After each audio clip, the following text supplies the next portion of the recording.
যারা পৃথিবীর মধ্যে সৃষ্টিকর্তাকে নিয়ে প্রশ্ন তোলেন তাদের উদ্দেশ্যে বলতে চাই যে এখানে প্রায় 3 থেকে 400 ফুট নিচে মাটি নেই, শুধু পাহাড়, বিশাল পাহাড়।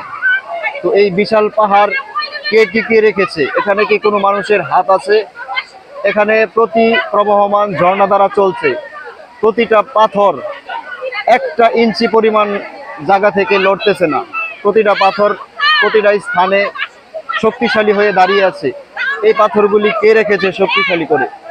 তো আমার প্রশ্ন হলো এখানে যে যারা সৃষ্টিকর্তা নিয়ে প্রশ্ন করেন তারা ভেবে চিন্তে প্রশ্ন করবেন। আমি সৃষ্টিকর্তার প্রতিটা জায়গায় সৃষ্টিকর্তার আমি নিদর্শন দেখতে পাই।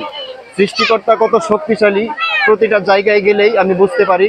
তো বিশেষ করে আজকে যেখানে আমি উপস্থিত হয়েছি, এখানে আসার পর বুঝতে পারলাম যে সৃষ্টিকর্তার ক্ষমতা কত বিশাল এবং শক্তিশালী হতে পারে। এখানে এসে আমি বিষয়টা বুঝতে পারলাম। তো যারা নাস্তিক আছেন, সৃষ্টিকর্তাকে বিশ্বাস করেন না, তাদের উদ্দেশ্যে আজকের এই ভিডিওটি।